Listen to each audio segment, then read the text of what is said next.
Yes, please, what? Okay. Okay, let's do this. So I chose. Do we have time? Okay.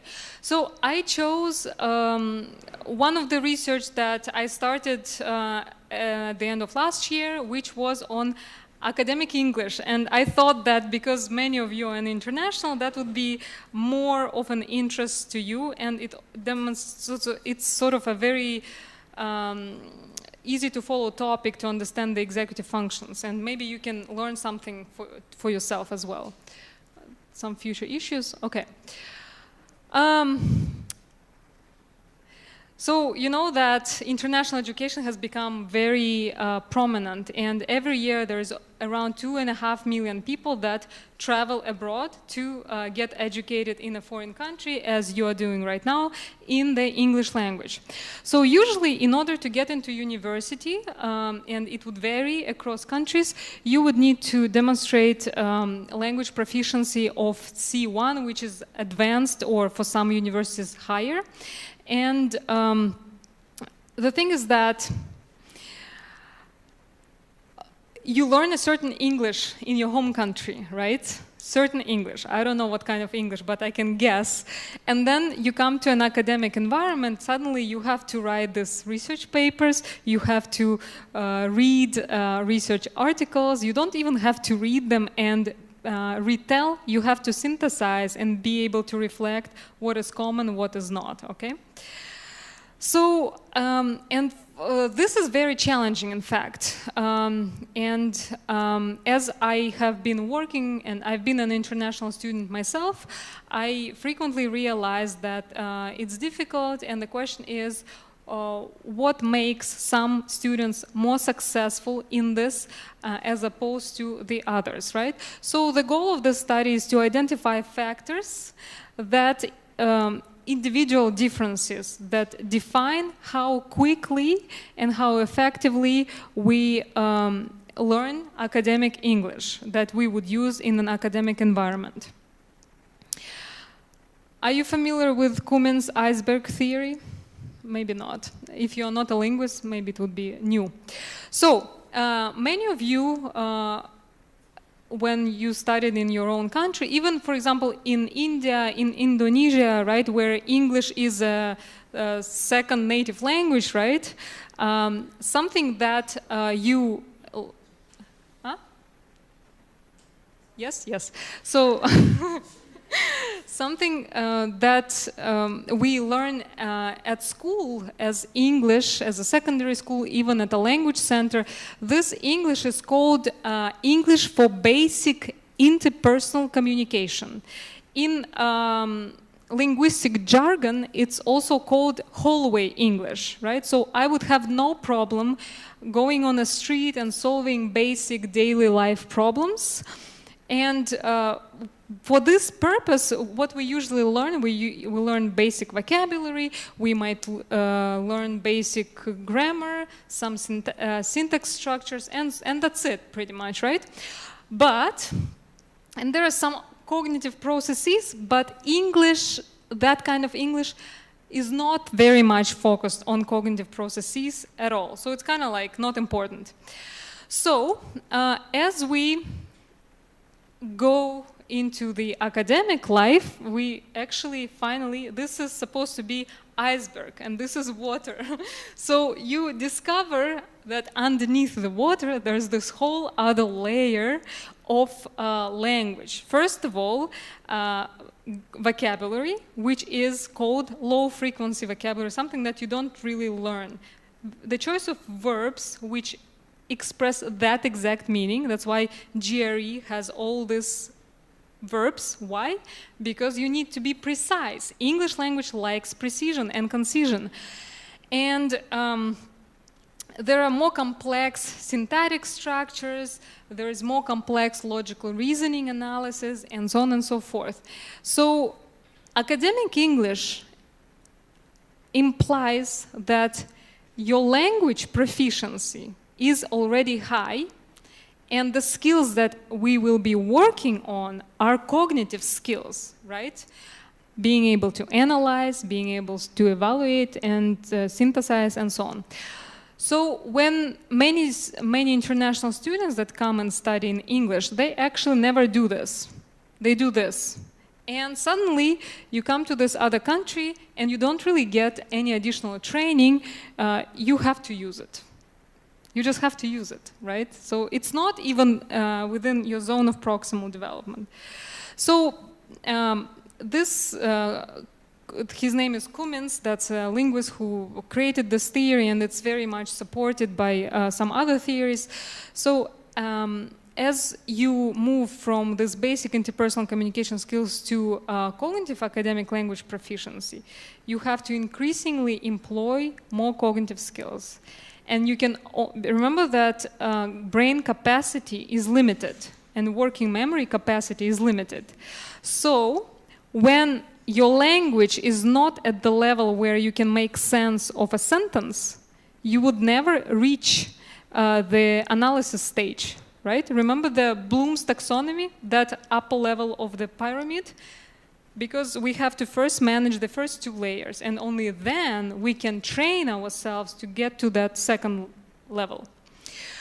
So, but still, even if you train students academic English, some students will acquire these cognitive skills quickly, and for some people it might be very difficult to acquire them. And this span of time required to transition would vary. So I was interested to understand why is this? And I hypothesized, learning about executive functions and how they are very much related to high-order cognitive skills and logical reasoning. And by analyzing, actually, what do we do when we use academic language? Let's see. We use, so I'm not going to talk about academic language proficiency construct because this is something that could be learned. Common academic language skills, for example, track themes, right? Organize argument, logical reasoning skills. Connect ideas, logical reasoning skills. Comprehend complex sentences, right?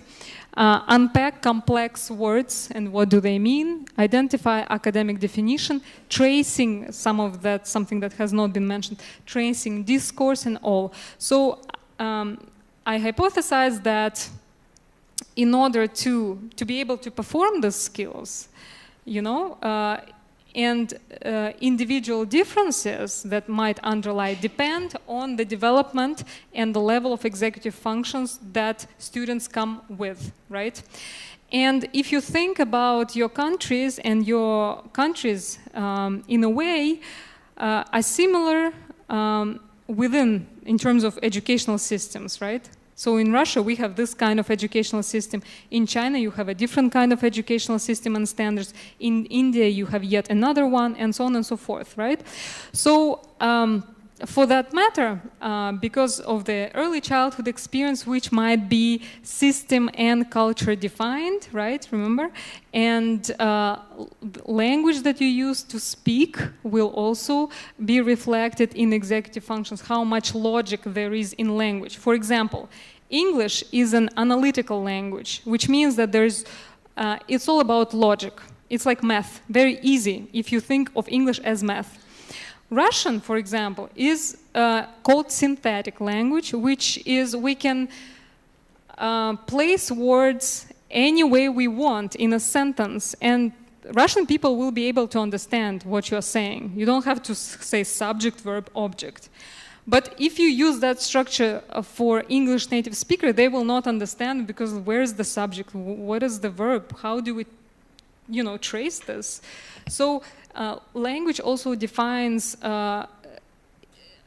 logical system is attached to language, and therefore what you use trains your executive functions early on, right? Okay, so we have reviewed all of this. I'm going to skip.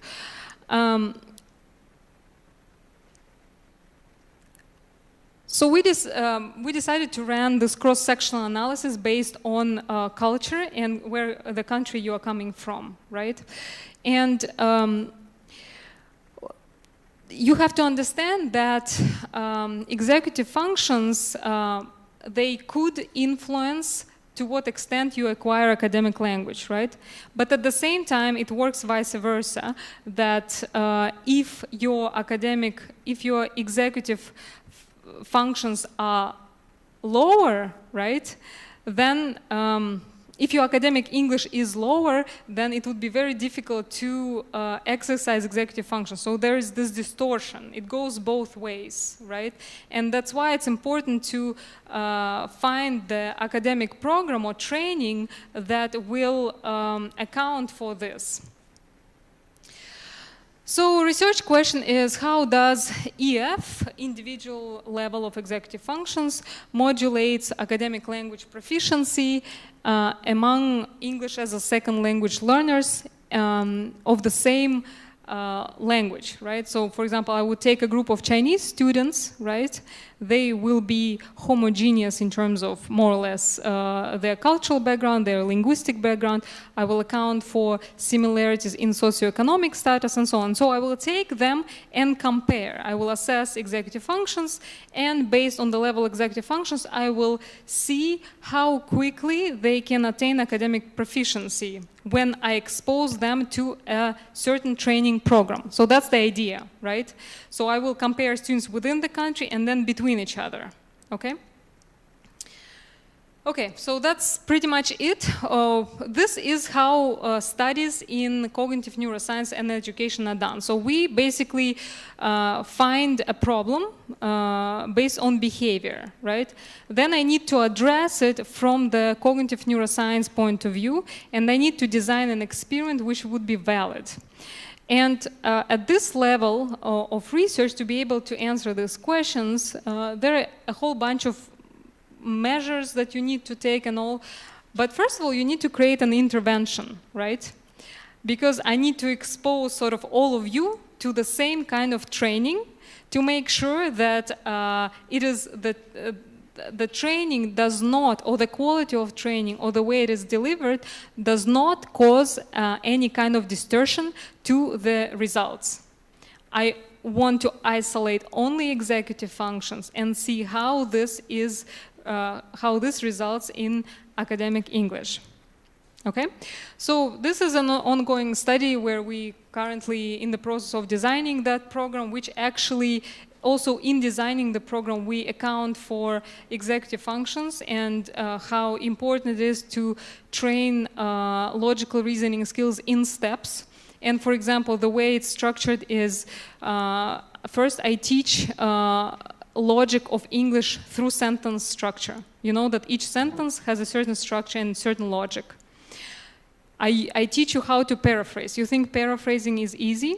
Not so easy, because when you give a 3-line sentences, suddenly all of you will tell different things to me. So I need to make sure that all of you will report exactly what is written, right? From sentence, then we build on passages. How do we use logic and graphic organizers to train? So this academic language training is in a way executive function training, right? Yes. So that's the idea. Yeah. Some other studies that we are doing involve we look at how international students who go and study abroad, how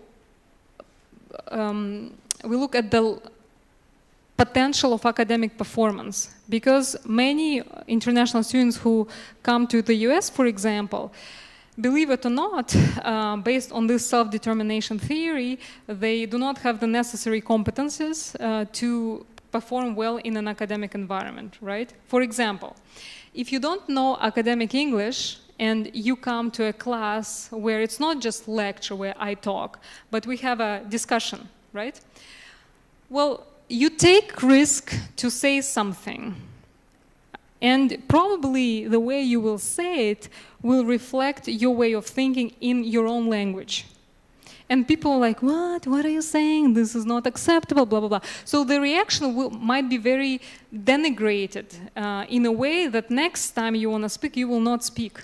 Because you have experienced this emotional downturn. So this is what many international students who are not prepared and trained to operate in a English language classroom, they will experience this emotional challenge. And remember, when you not at a certain level of emotional arousal, that will decrease your motivation to perform. It will cause multiple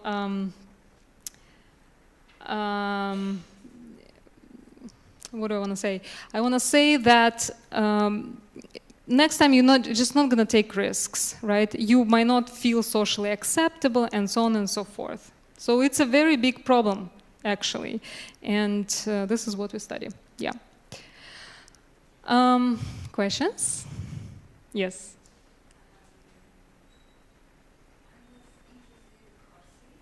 Uh-huh.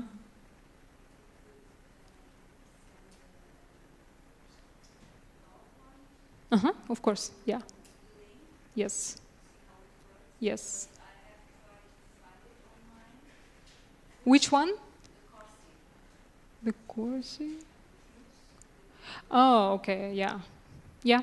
I will share the presentation. You can follow the links and try this. Any other questions? So there was a question how I got into Harvard. I'll answer this question because you are shy to ask it. I think the question was specifically about how, with the background in economics, I was able to do a program in cognitive neuroscience.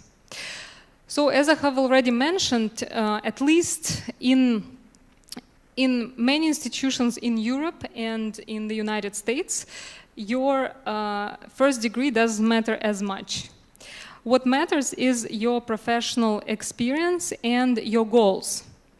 So before going there and even thinking to apply, I had about 10 years of experience in designing programs, educational programs, and in actually being very involved about the performance of my students. I care how my students perform, and I want them to change. And because I couldn't answer these questions myself, I had to seek support and education. And in that sense, it was obviously one of the best decisions. So when programs evaluate this, they look at your goals and really how passionate you are. And it's not about just saying, you know, I want to do this in the future. You have to show that you have been persistent in taking actions toward that goals. And unless this education happens, it would be very difficult for you to achieve. So that's the secret. That's all. That's it. And obviously, you need to take the TOEFL test and GRE and all the package that comes with that, but that's a different point. The main thing is how do you write motivation letter, and motivation should reflect your goals and what you have done up till now, and what are your next steps. And such, I don't know, such prominent institutions as Harvard and all of this, they really care about they want to see people who will make impact, right? So how do you prove them that you will make impact? That's the key. And it's only through your past actions that you have to talk about in your motivation letter. So that's all. And if you have some personal questions, I'm happy to answer. Thank you very much. And so thank you for being engaged. I loved working with you, and I wish you a very good stay for another week. And for those of you who are here in Russia for the first time, hopefully you will enjoy the experience and come back here again. Thank you.